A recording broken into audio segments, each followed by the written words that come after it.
Good morning, everybody. It's your friendly FASAB Assistant Director. I want to say favorite, but I won't go that far. Dom Savini here. March 13th. Happy St. Patrick's Day. It's coming up. I hope you all enjoy it. I wanted to get back to you. I'm sending this email out and this video to hopefully have you pencil in April 2nd at 2 o'clock for our task force meeting, where I would like to review this revision, I'm calling it, I think, version 3 or redraft 3 of our technical release. Stepping back a bit, this has been about a 3-year labor of love for me, you folks at least a year, right?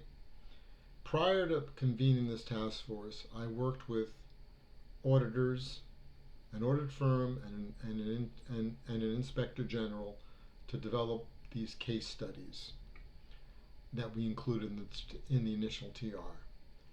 I also did training and outreach with many of our users, and even Dr. Baker participated, as well as Chris Hilton.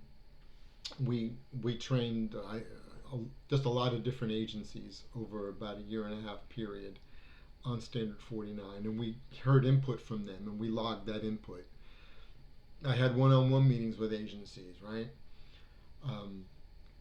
So we took all these implementation issues that were raised during our one-on-one sessions, our training, and in other venues, and we came up with management challenges that mostly dealt with risk reporting, if you will, and materiality. So that's where these case studies came from, because we thought we could handle them through case study illustrations, right? Kind of following the format we did in Standard 47 on reporting entity and Standard 44 on asset impairment.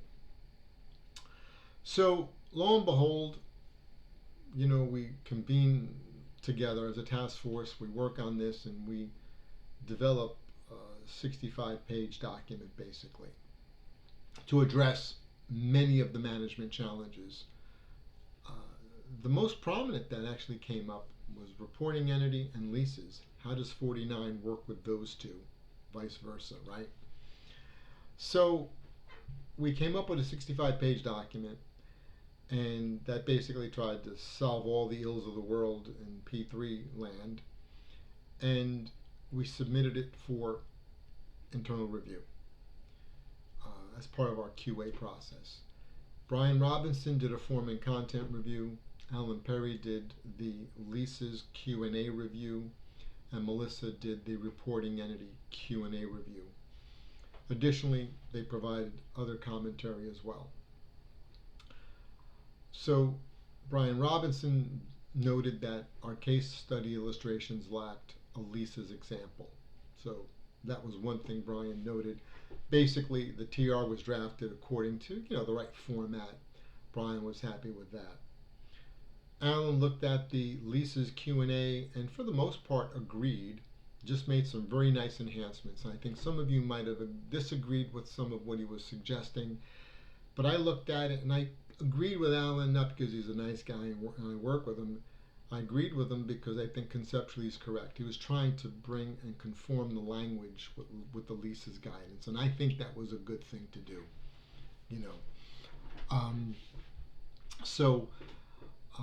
Melissa, on the other hand, took a different approach than Alan, and she was more of a more conservative, well, why are we going so far in this answer kind of thing? Why don't you just keep it real short and simple? So I brought that to the reporting entity team, and you considered some of her comments. I think some of them you agreed with. Others you may not have. Actually, you didn't in some cases. So we're holding our ground there. I think the area of related party is going to be a problem, and I think it'll continue to be a problem. But this is an exposure draft. We'll be able to tease that out, right? So as a result of these internal reviews,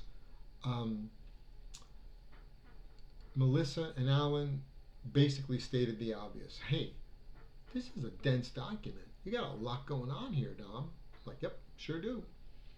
But this is normal. It's normal for people who have identified all these problems individually, like they did through the different listening tours we had, training, surveys, whatever we did. We identified all these implementation challenges. Then I get a group together. We address most of them. Of course, the answer is going to be pretty comprehensive. We knew this. But what was nice about the internal reviews was that when you sit back and say, wait a minute, the community of preparers is already overwhelmed with guidance. You got a lot going on. Personally, you know my story as a preparer, CFO, etc. You know that. Okay, it's not a bias, maybe it is, but there's a sensitivity on my part. I know your world. I've lived it, suffered it. So I don't want to make it more difficult for you. So my strategy is this, and this is what we'll discuss in general on April 2nd. Case study illustrations, I'm yanking out. We're going to handle issues of materiality and risk, mostly risk, because materiality is something that the board doesn't want to touch, and rightfully so. But the area of risk reporting, we're going to handle that in two ways, is my suggestion to the board. One, through the technical inquiry process. Our executive director, Monica Valentine, instituted a fabulous process. I mean, it really is. It took us from giving informal advice to agencies which were sometimes taken out of context to a formal response in writing. You give us something in writing as to your situation. We do staff research, we do peer review, sometimes we do a board member collaboration, then we do an executive director review, and you get it in writing. I mean, that is pretty ironclad. My suggestion will be a lot of what the agencies may have brought up, and even some of the auditors have brought up as issues, are best dealt with TI, because there may be just too case specific. An issue at DoD may not correspond to one in Interior, or vice versa. Second prong to this issue of risk will be through training and outreach. I believe we can take these case studies, and if we can develop one on leases, Alan probably already has one on leases, but if I can develop an additional one on leases, then Brian will be really happy. We'll deal with this through training. I think the case studies will be outstanding because there might not be a single answer, right? There could be a yay or a nay depending on how you interpret or changed in fact or circumstance. So I think it'd be a great venue to deal with risk reporting through training. In so doing, my friends, I take a lot of the weight away from the TR, which leaves us with what now? Leaves us with the two Q&A sections, one dealing with reporting entity, one dealing with leases, and the flow chart. Okay?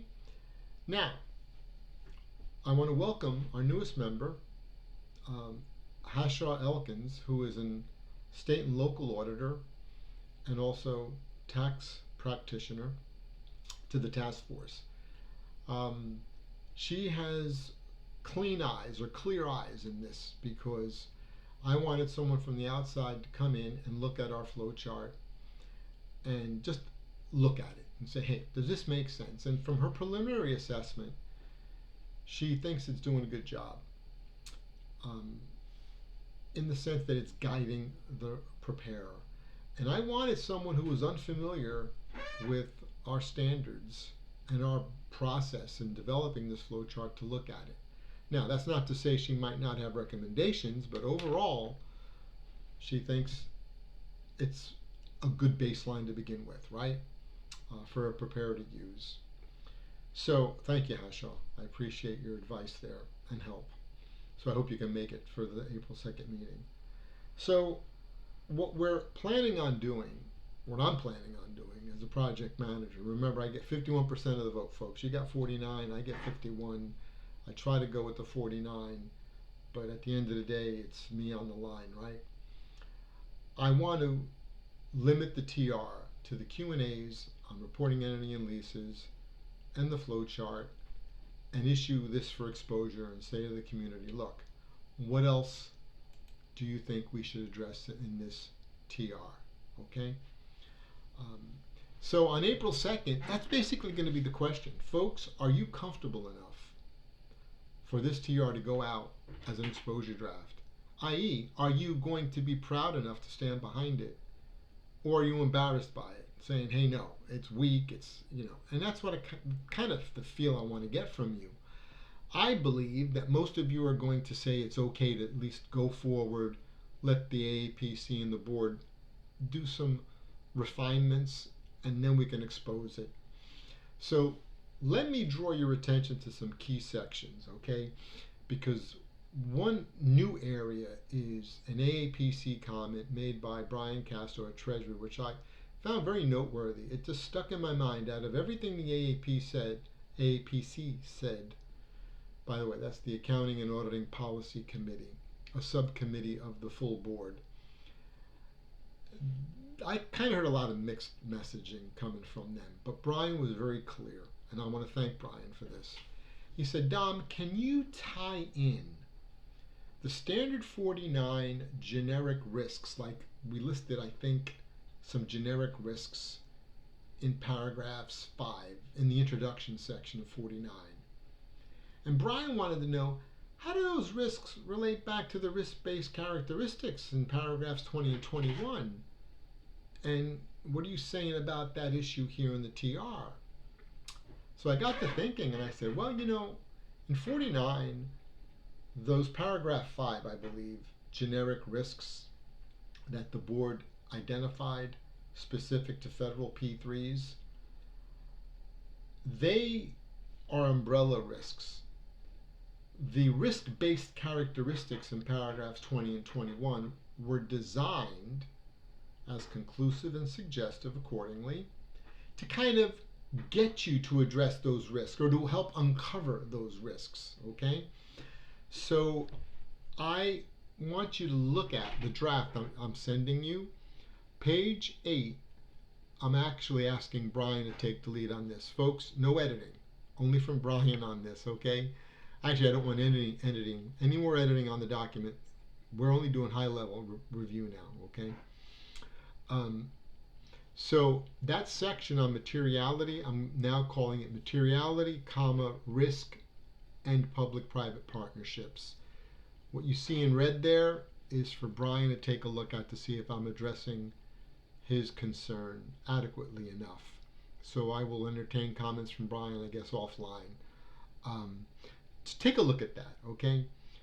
You can look at all the other edits, but I want you to also then focus on the questions for respondents on page 10.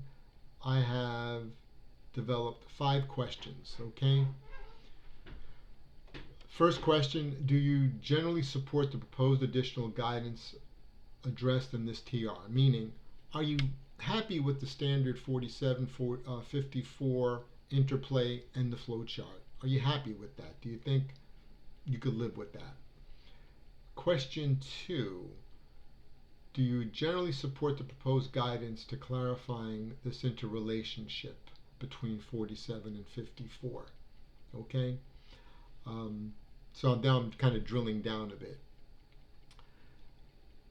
Question 3, do you generally support the proposed guidance pertaining to clarifying? Okay. Question 2 dealt with reporting entity. Question 3 deals with 54. So I'm trying to drill down on those 2 areas because those are the primary areas we're addressing in this TR. Question 3, we talk about, let's see, no, question 4, forgive me. Question 4, do you generally support the inclusion of the proposed process flowchart to help? And then question 5 is the open-ended question. Do you have any comments or suggestions? And to me, this is the most important one because we're limiting the guidance to 47 and 54. We're scoping it down. And I want to hear from the community what they feel the board needs to address. I'm taking the position, let's take risk and handling it through a technical inquiry review process and a training and outreach process, but the community might disagree. You folks might come back and say, Dom, no, we think there's got to be clear guidance, and that's fair. But I have to go back and tell the board that. Okay? So let me see if there's anything else I want to draw your attention to. You already know I'm whittling this all down, so you're going to see a lot of red deletions. You should not see the case studies at all in here. So the document as it now reads, a lot easier. Okay? So on April 2nd, folks, the basic question is going to be, are you happy with this going out at least as an exposure draft? And I'm going to be asking several of you to attend the board meetings with me and the AAPC meetings to defend our work in case there are questions that, look, I can answer, but I'd rather have you answer, and you can answer them as honestly, and if you disagree with me, it's fine. To me, it doesn't matter. I don't have a dog in this fight. I get paid one way or the other.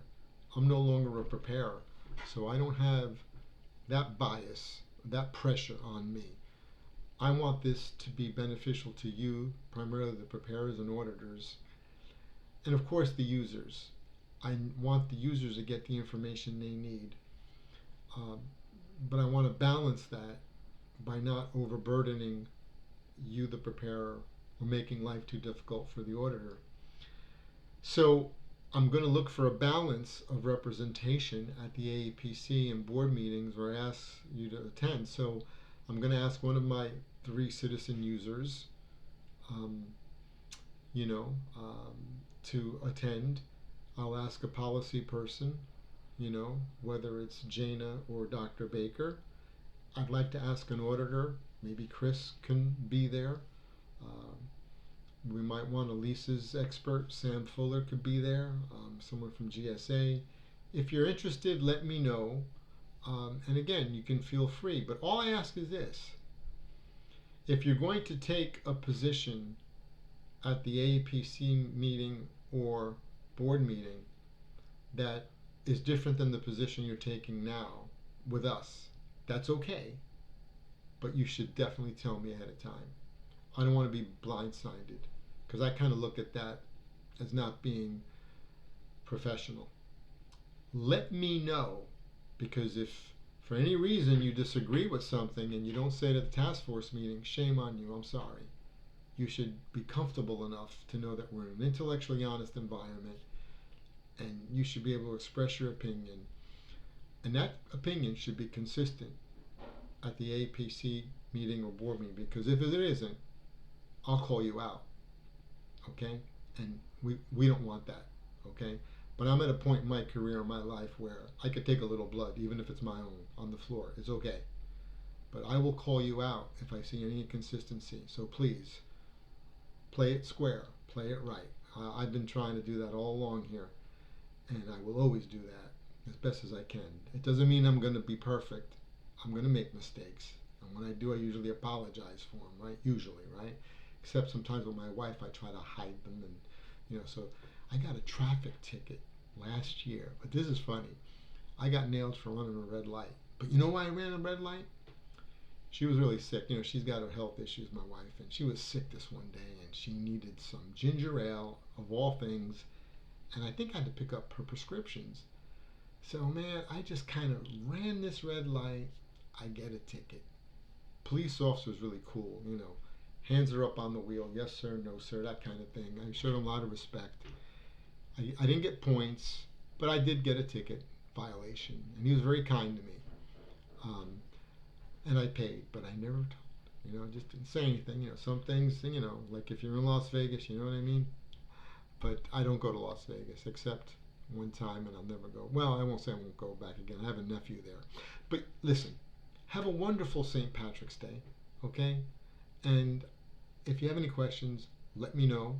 But I do look forward to bringing this to a head, because at the April meeting, I want to show this to the board, okay? And tell them the strategy that I'm at least proposing. So think about it. Look at the draft document.